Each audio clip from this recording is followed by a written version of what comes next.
2022년 하반기 K 디지털 트레이닝 설명회를 시작하도록 하겠습니다. 설명 순서는 심사 개요, 유형별 세부 기준, 심사 신청 방법에 대해서 설명드리도록 하겠습니다. 먼저 K 디지털 트레이닝 심사 개요에 대해서 설명드리도록 하겠습니다. K 디지털 트레이닝 심사는 최근 4차 산업의 확대와 사회, 경제 전 분야에 걸쳐 디지털에 대한 대변화가 가속화되면서 인공지능이나 빅데이터 등 디지털 실무 역량을 갖춘 인력 수요가 급증하여 추진하게 되었습니다. 산업과 지역의 수요 등을 고려해서 훈련 유형별로 아카데미 유형을 마련해서 심사를 추진하고 있습니다. KDT 훈련 유형은 총 4개의 유형이 있는데요.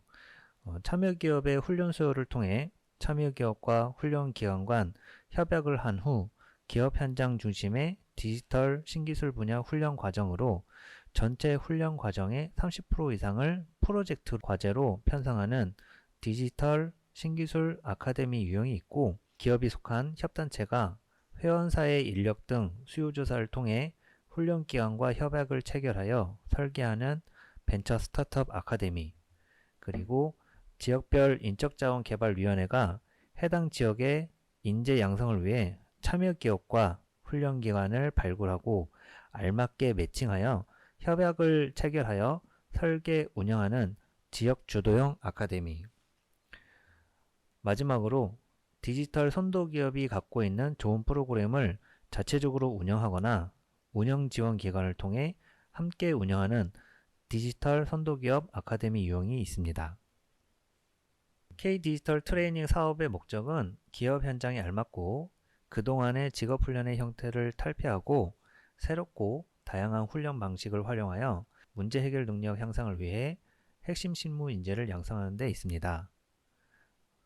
그럼 어떤 과정이 선정 대상이냐면 기업의 실제 인력 수요를 기반으로 하여 설계 운영되는 디지털 신기술 분야 훈련 과정으로 각 훈련 유형별로 요건을 충족하는 맞춤형 과정이 그 선정 대상입니다. K 디지털 트레이닝은 훈련 방법에 따라서 일반 훈련과 스마트 훈련으로 구분이 됩니다. 일반 훈련은 직종별 NCS 훈련비 단가의 130%까지 지원이 되고, 스마트 훈련은 교수 설계 유형, 기술 기반 유형으로 나뉘게 되고 그 유형에 따라 스마트 훈련 단가 지원이 됩니다. 스마트 훈련은 훈련 내용, 훈련생 관리, 과정 설계나 운영 등이 플랫폼 또는 학습 관리 시스템에 구축되어 자동화되는 훈련 과정입니다. 아래 카테고리가 있는데 각 카테고리별로 하나의 항목에 최소 하나씩 해당이 되어야 합니다. 예를 들어 과제 중심 교육에서 프로젝트 기반 교육을 운영하고, 학습 환경 중에서 실시간 상호작용이 가능한 페어 코딩이 가능하게 설계되어 있고, 개인 맞춤형 교육에서 개인의 훈련 수준이나 레벨에 따라 개인별 훈련이 가능하도록 설계되었다면 스마트 훈련에 해당되실 수 있습니다. 2022년도 하반기 K 디지털 트레이닝 심사는 4월 15일 날 공고가 되었습니다. 사업 준비는 약 한 달간 준비 기간이 있고, HRD 넷을 통해서 사업 신청 기간은 2022년도 5월 13일부터 2022년도 5월 20일까지 기간을 부여하고 있습니다. 5월 20일까지 신청된 과정은 신청 이후 24일부터 26일까지 3일간 수정 보완을 하실 수 있습니다.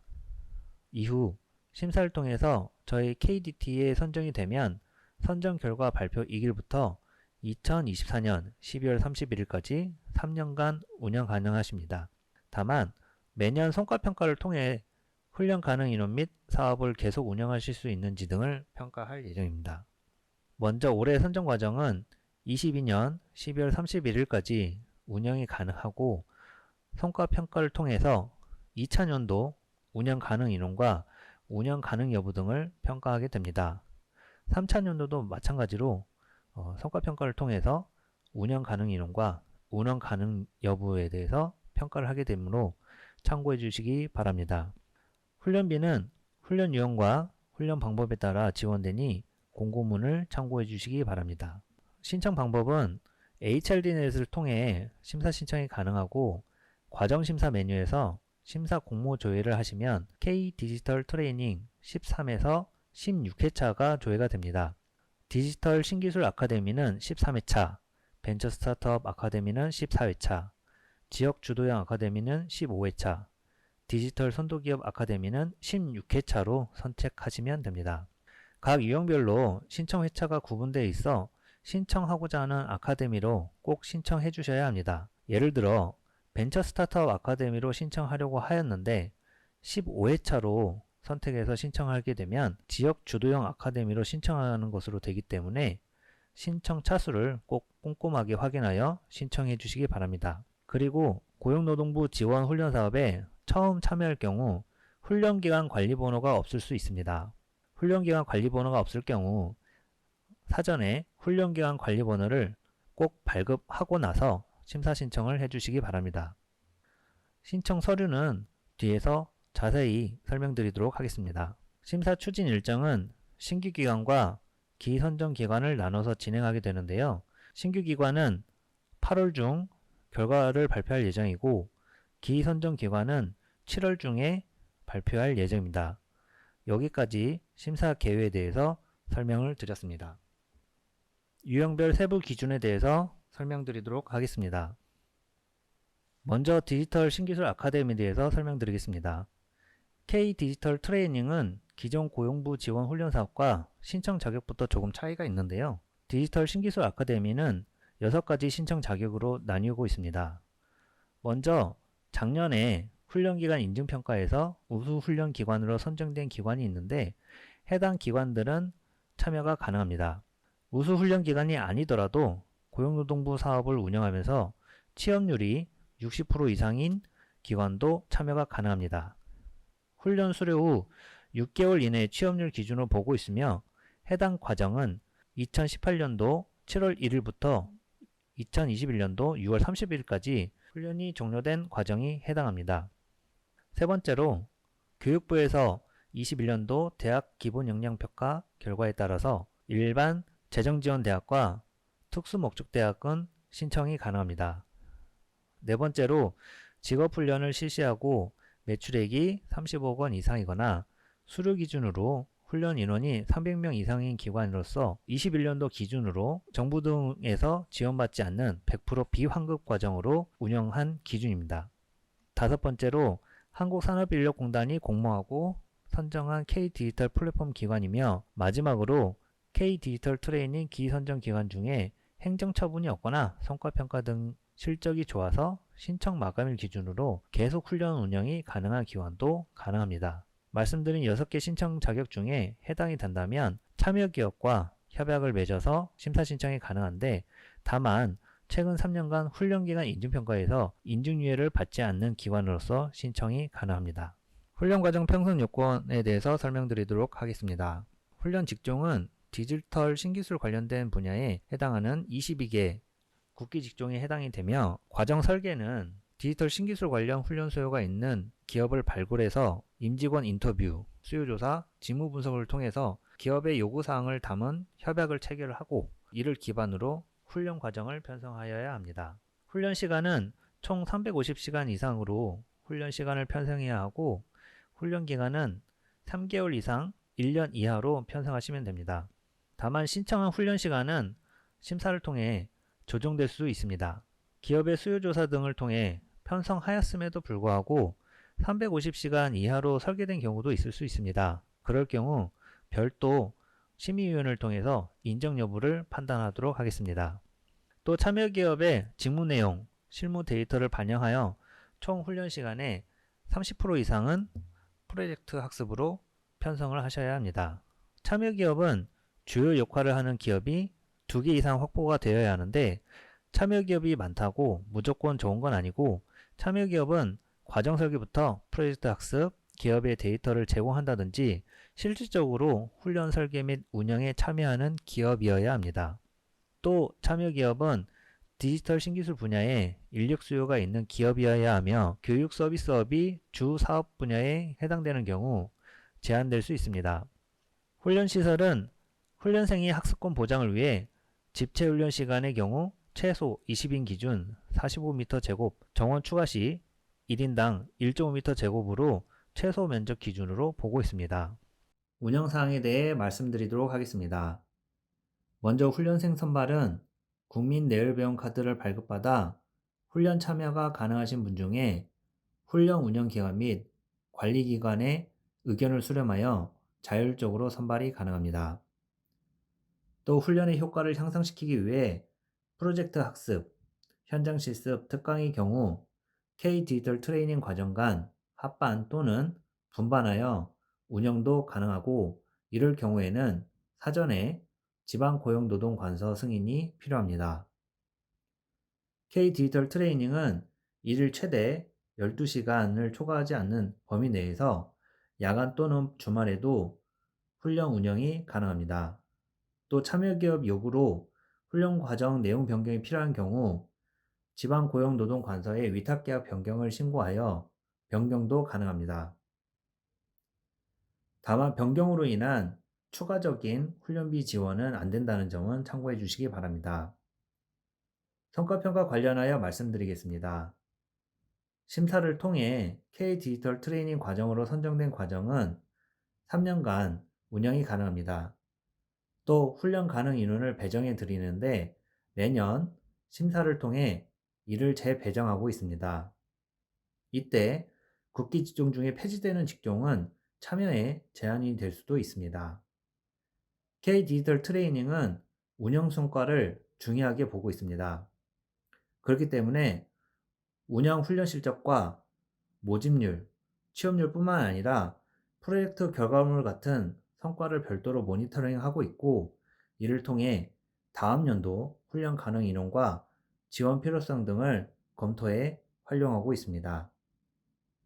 K 디지털 트레이닝은 심사 신청을 하시게 되면 신청 과정에 대해 자체 점검 목록을 통해 자가 확인이 가능합니다. 자가 확인을 통해서 보완이 필요할 경우 신청 이후에 수정 보완 기간에 보완이 가능합니다. 이후에 기본심사와 과정심사를 진행하고 심의위원회를 통해서 최종 심의를 거쳐 심사 결과를 발표하게 됩니다. 심사 항목에 따라 심사위원이 정성평가를 실시하게 되고 각 단계별 심사에서 적합할 경우 다음 단계로 넘어갑니다. 예를 들어 과정심사에서 서면심사에서 적합이 될 경우 인터뷰 심사를 진행하게 됩니다. 참고적으로 마지막에 지방고용관서의 의견 수렴을 통해서 K 디지털 트레이닝으로 운영이 힘들다고 판단되는 경우 최종 선정에서 제외될 수 있습니다. 기본 심사에 대해서 말씀드리도록 하겠습니다. 먼저 신청 자격으로는 공고문 신청 자격에 해당되는 여부를 먼저 확인하게 됩니다. 그리고 준법성 부분에서는 공고일을 기준으로 해서 최근 2년간 고용노동부 행정처분 이력이 있는지 여부를 확인하고, 또 공고일 기준으로 해서 최근 1년간 2회 이상 최저임금 위반 또는 임금체불에 기소 의견이 송치된 경우에 부적합을 하고 있습니다. 다만 검찰의 불기소 결정서나 법원의 무죄 판결문을 제시한 경우에는 제외하고 있습니다. 재정 건전성 측면에서는 국세, 지방세가 세금 체납 여부에 대해서 확인을 하고 있고, 개인 신용등급 9등급, 10등급에 해당하는지, 그리고 법인의 경우 완전 자본 잠식 또는 신용등급이 C등급 이하에 해당되는지 여부를 확인하고 있습니다. 사업 참여 협약 관련해서는 참여 기업과의 협약 여부가 최소 2개 이상 기업에 협약을 맺었는지 여부를 확인을 하고 있고, 훈련 시설에서는 집체 훈련 시간을 포함해서 정원 대비 훈련 시설의 최소 정원 20인을 기준으로 하여 45m 제곱 이상인지 확인을 하고 있습니다. 현장성 측면에서는 전체 훈련 시간에 30% 이상 프로젝트 학습이 편성되는지 여부를 확인을 하고 있습니다. 기본 심사에서 적합되면 과정 심사로 넘어가게 되는데요. 스마트 훈련으로 신청한 과정은 별도의 스마트 훈련 심사를 진행합니다. 먼저 신청한 스마트 훈련 과정이 기술 기반 유형 또는 교수 설계 유형에 해당되는지 유형을 확인합니다. 또 혁신성 측면에서 앞에서 말씀드린 혁신적인 방식으로 설계되고 카테고리별로 유기적으로 연계되는지를 확인합니다. 또 이렇게 혁신적인 방식으로 설계된 과정이 운영될 수 있는 LMS 구현 여부도 확인합니다. 이후에 등급 부여를 위해 등급 심사를 진행하는데요. 먼저 LMS라든지 학습 플랫폼이라든지 구현된 기능이 어떠한지 여부를 확인하고 또 안정성 있게 구현되어 있는지 여부를 확인합니다. 또 운영을 위해 운영 조직이나 인력이 있는지, 학습 지원을 위해 구체적인 학습 자원 확보 계획 및 학습 지원 서비스의 우수성을 보고 있습니다. 이렇게 해서 종합적으로 판정하여 A, B 등급을 부여하고 있습니다. 과정심사에서는 해당 과정의 훈련 내용이 디지털 신기술 분야에 해당되는지 여부를 확인을 하고, 기관 인프라에서는 훈련 교황사 전문성, 그리고 관리 체계, 그리고 훈련에 적합한 훈련 시설 및 장비, 실습 도구 확보 요구 및 활용 계획에 대해서 심사를 하고 있고, 훈련 운영 역량 측면에서는 참여 기업의 구성, 역할, 유지 관리 계획, 그리고 참여 기업 수요 조사를 통해서 설계된 훈련 목표, 훈련 내용, 교과 편성, 그리고 타 훈련 과정과의 차별성, 특화성을 확인하고 있습니다. 또 참여 기업 요구를 반영한 훈련생 선발 절차 및 계획, 취업 지원 계획 여부를 확인하고, 마지막으로 프로젝트 학습 주제, 내용 및 관리 계획에 대해서 심사를 하고 있습니다. 벤처 스타트업 아카데미에 대해서 설명드리도록 하겠습니다. 신청 자격으로는 디지털 신기술 아카데미와 유사하나 차이점으로는 21년도 훈련기간 인증평가, 3년 인증평가 등급을 부여받은 훈련기관도 심사 신청이 가능합니다. 다만 벤처 스타트업 아카데미는 디지털 신기술 관련 벤처 또는 스타트업 기업이 속한 협단체와 협약을 맺어 신청을 하셔야 됩니다. 협단체에 대한 기준이 있는데, 먼저 비영리 법인이어야 하고 소속 기업 회원이 500개 이상인 소속이어야 합니다. 훈련과정 편성으로는 협단체와 협약을 맺어야 하는데 훈련 가능 인원을 작성하게 되어 있습니다. 이 인원이 채용 약정에 최소 50% 이상 적용되어야 하고, 나머지는 동일하여 반복되는 부분은 생략하도록 하겠습니다. 그리고 참여기업 부분에서 참여기업의 채용 수요가 적정할 경우 적극적 참여기업으로 한 개로도 신청이 가능합니다. 운영사항도 동일한데 성과평가 부분에서 참여기업으로 채용 약정이 50% 이상 협약되어 있어야 하는데, 성과평가 할 때 참여기업 취업률을 보고 있습니다. 참여기업과 채용 협약을 맺어 추진하는 사업이므로 참여기업 취업률이 미흡할 경우 훈련 운영에 제한될 수 있다는 점을 참고해 주시면 좋겠습니다. 심사 기준과 심사 절차도 동일하여 넘어가도록 하겠습니다. 세부 심사 기준에서는 앞서 설명드린 것처럼 채용 약정에서 연간 훈련 가능 인원 대비 채용 약정 인원이 최소 50% 이상 확보 여부를 기본 심사에서 보고 있습니다. 스마트 훈련도 앞서 설명드린 내용과 동일합니다. 과정 심사에서 앞서 설명드린 내용과 차이점이 있는데요. 선정 분야 심사목에서 디지털 신기술 분야 인력 수요가 있는 기업이 회원사로 소속되어 있는 비영리법인 협단체의 적정성을 확인하고 있습니다. 훈련 운영 역량 심사 항목에서는 앞서 디지털 신기술 아카데미에서는 참여 기업의 수요 조사를 통해 과정을 설계했다면, 벤처 스타트업 아카데미는 협단체의 수요 조사뿐만 아니라 참여 기업에 대한 요구 사항을 파악하여 훈련 과정 설계 및 훈련 과정 운영 역량 등을 심사합니다. 지역 주도형 아카데미는 신청 자격을 갖춘 훈련기관이 지역의 RSC와 협약을 맺어 과정심사 신청이 가능합니다. 신청 자격은 앞서 설명드린 6가지 자격과 모두 동일한데요.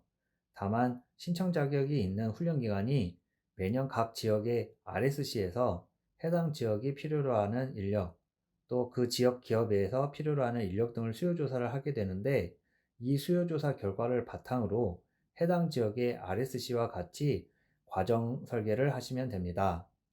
여기서 중요한 점은 훈련기간은 해당 RSC 지역 내에서 없어도 되지만 훈련 실시는 해당 RSC 지역 내에서 실시하셔야 합니다. 편성 요건에서도 중요한 차이점은 과정 설계에서 디지털 신기술 인력 수요가 있는 기업이 소재하고 있는 해당 지역의 RSC와 훈련기관이 협약을 맺어 훈련 과정 편성을 하셔야 되고, 참여 기업도 최소 1개 이상은 협약한 지역 인자위 소재에 있어야 한다는 차이점이 있으니 꼭 확인하셔야 합니다. 성과평가에서도 지역 내 인재 양성의 목적이 있는 아카데미이므로 지역 내 훈련생 모집률을 훈련 실적 및 성과 측면에서 추가적으로 관리하고 있습니다. 지역 내 훈련생 모집률이 미흡한 경우 관련 RSC 및 훈련 기간은 향후 사업 참여가 제한될 수 있다는 점을 참고해 주시기 바랍니다. 심사 절차와 심사 기준은 동일하여 넘어가도록 하겠습니다. 세부 기준에서 기본 심사에서는 앞서 말씀드린 것처럼 참여 기업과의 협약 체결이 최소 1개 이상이 해당 RSC 내 소재의 기업이어야 하고, 훈련 시설에서도 훈련 기간 소재와는 상관은 없으나 훈련 운영은 신청한 RSC 지역 내에서 이루어져야 합니다. 스마트 훈련도 동일하고 과정 심사에서 차이점이 있는데, 과정 심사에서 훈련 운영 역량 측면에서 RSC의 수요 조사를 기반으로 한 훈련 과정 설계를 하셔야 하기 때문에 훈련 수요를 반영한 목표, 훈련 내용, 교과 편성 등이 RSC 및 참여 기업 수요 조사를 바탕으로 과정 설계가 되어야 합니다. 디지털 선도기업 아카데미에 대해서 설명드리도록 하겠습니다. 디지털 선도기업은 중소기업 기본법에 해당되지 않는 기업 중에 디지털 신기술 분야에서 선도적인 역할을 하는 기업으로 디지털 신기술 관련 자체 훈련 과정을 운영 중이거나 운영하고자 하는 기업이 대상입니다. 디지털 선도기업이 자체 또는 운영지원기관과 협약을 체결하여 심사 신청을 하실 수 있는데요. 심사 등을 통해서 신청한 디지털 선도기업이 디지털 신기술 분야에서 선도적인 역할을 한다고 보기 어려울 경우 최종 선정되지 않을 수 있습니다. 운영지원기관은 디지털 선도기업과 훈련 운영 지원 등을 협약을 체결하고 상시 근로자 수가 100인 이상이고 직업훈련 관련 사업을 10년 이상 운영한 훈련기관이 해당됩니다. 선정 대상으로는 디지털 선도기업의 인력 수요를 기반으로 기업이 직접 훈련 커리큘럼 등을 설계하고 운영하는 디지털 신기술 분야 훈련 과정입니다. 별도의 요건이 있는데, 첫 번째, 디지털 선도기업이 직접 훈련 과정을 설계를 해야 되고, 두 번째, 프로젝트 과제 등 훈련 과정 운영에 있어서 기업의 자원이 활용이 되어야 합니다. 세 번째로, 기업의 현직자 또는 기업이 직접 인증한 교황사가 전체 훈련 시간의 80% 이상 참여를 하셔야 합니다. 공통사항에 대해서 말씀드리도록 하겠습니다. 선정 또는 인정 취소 관련해서 선정 결과 공고일 기준으로 하여 신청 자격을 갖추지 못한 것이 나중에 확인되거나 허위 또는 거짓으로 그 밖의 부정한 방법으로 신청한 사실이 확인된 경우 선정 또는 인정 취소될 수 있습니다. 또 국민평생직업능력개발법 등 관련 법령에 따라서 훈련 과정의 계약 해지 또는 인정 취소 이상의 처분, 해당 과정 또는 해당 직종의 위탁, 인정 제한 이상의 처분을 받고 그 제한 기간이 만료되지 않는 경우에도 취소될 수 있습니다. 또 선정 이후에 프로젝트 훈련을 실시하지 않거나 훈련을 재위탁하는 등 K-디지털 트레이닝 사업을 운영하기 어렵다고 판단되는 경우에도 취소될 수 있으며, 그 밖에 K-디지털 트레이닝 사업을 실시할 조건을 갖추지 못했다고 심의위원회에서 판정될 경우 인정 취소될 수 있습니다. 유의사항입니다. 유의사항으로는 직무에 필요한 지식 및 기술, 기능과 관련성이 낮은 취미 목적의 학습, 공통법정 훈련 등은 신청하실 수 없습니다. 훈련 운영 계획서를 정해진 양식으로 작성하지 않거나 증빙 자료를 미제출할 경우에도 기본 심사 단계에서 부적합 판정될 수 있음을 안내드립니다. 선정 과정을 연도별 운영기간 내 개설하지 않을 경우에도 성과 평가 시에 훈련 가능 인원 감원, 사업 참여 제한 등 불이익이 발생할 수 있습니다. 관련 공고에 따라서 폐지되는 국가기관 전략산업 직종은 디지털 핵심 실무 인재 양성사업 참여가 추후에 제한될 수 있습니다. 마지막으로 관련 규정에 따라서 변경 신고를 실시할 수 있으나 변경 이력 등은 모니터링을 통해서 지도 감독을 실시할 수 있습니다. 과정 편성 시 유의사항에 대해서 말씀드리도록 하겠습니다. K-디지털 트레이닝 사업은 기업의 수요 조사를 바탕으로 훈련 과정이 편성되고 운영되는 과정입니다. 기업의 수요 조사 시 단순 설문조사로만 실시하는 등 기업의 요구를 반영하기 어렵다고 볼 수 있을 경우에는 부적합이 되고 있으며, 또 K 디지털 트레이닝은 참여 기업별 주문식 교육이라 할 수 있으므로 참여 기업이 타 훈련 과정과 과도하게 중복될 경우에 부적합이 될 수 있습니다. 프로젝트 학습 주제가 단순한 실습과 같은 프로젝트 학습으로 보기 어려운 경우에도 부적합이 되실 수 있습니다. 또 지사 또는 관련사별 참여 기업 훈련 과정 커리큘럼 설계 및 운영 방식 등이 유사하거나 차별성이 없을 경우에도 부적합이 될 수 있으며 훈련 교관사 또는 멘토 등이 훈련 과정에 투입되는 인적 인프라가 참여 기업의 수요와는 관계없이 운영되는 것도 부적합이 되실 수 있습니다.